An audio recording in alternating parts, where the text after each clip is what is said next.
மாண்புமிகு உறுப்பினர் ஏவா வேலு அவர்கள்.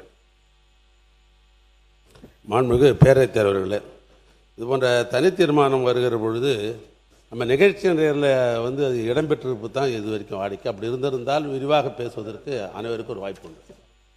ஏற்கனவே திராவிட மாடல் ஆட்சி நடத்தி கொண்டிருக்கிற பொழுது இந்த பிரச்சனை அப்பொழுதே வந்தது. அப்பொழுது அரசின் சார்பாக ஆசிரியர்களுக்கு, ஏன்னா நீண்ட நெடிய காலமாக ஆசிரியர் பணியாற்றி கொண்டிருப்பவர்கள் திடீர்னு டெட்டு தேர்வு படிக்க வேண்டும் என்பது சாத்தியக்கூறு அல்ல. ஏன்னா இன்றைய நிலையில் அதற்கு புதிய சிலபஸுகள்லாம் இருக்கிறது. அந்த ஆசிரியர் படித்த காலங்களில் 20 ஆண்டுக்கு முன்னால் 25 ஆண்டுக்கு முன்னால் ஆசிரியர் படிப்பு வந்தவர்களுக்கு இன்றைக்கி டெட்டு தேர்வை பொறுத்தளவுக்கு அந்த சிலபஸ் அவர்கள் படித்து பாஸ் பண்ணுற நிலைமைலாம் இல்லை என்பதை அப்பொழுது எங்களுடைய கழகத் தலைவர் தமிழ்நாட்டு முதலமைச்சராக இருந்த மு.க. ஸ்டாலின் அவர் உணர்ந்த காரணத்தினால்தான் உச்சநீதிமன்றம் வரை சென்று நாங்கள் ஆசிரியர்களுக்காக நாங்கள் வழக்கு தொடுத்து இந்த தேர்வு தேவையில்லை என்று நாங்கள் தான் அப்பொழுது வழக்கு தொடுத்தோம் ஆசிரியர்களுக்காக. அதில் பல ஆசிரியர்களும் தன்னை இணைத்து கொண்டார்கள். ஆனால் என்ன நடந்ததுன்னு கேட்டீங்கன்னாக்கா, சீராய் மனுவும் சரி மெயின் வழக்கிலும் சரி உச்சநீதிமன்ற நீதிபதிகள் கட்டாயம் படித்துத்தான் ஆக வேண்டும் என்ற ஒரு தீர்ப்பை வழங்கினார்கள்.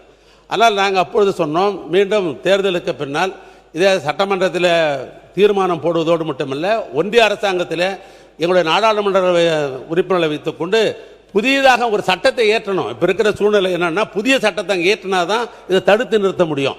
எனவே இதை கூட இன்றைக்கி தீர்மானத்தில் பார்த்தா கடைசியாக சொல்கிறீங்க, மேற்கண்ட நடவடிக்கை மூலம் நீண்ட காலமாக பணியாற்றி வரும் ஆசிரியர்களின் பணி பாதுகாப்பு மற்றும் பதவி உயர்வு உள்ளிட்ட உரிய பணிப்பாளர்கள் எவ்வித தடையும் என்று தொடர்ந்து கிடைப்ப உதவி செய்யுமாறு ஒன்றிய அரசை பேரவை ஒருமனதாக கூறுகிறது. ஒன்றிய அரசுகிட்ட தான் பண்ணி இதை நாம் செய்ய முடியும்.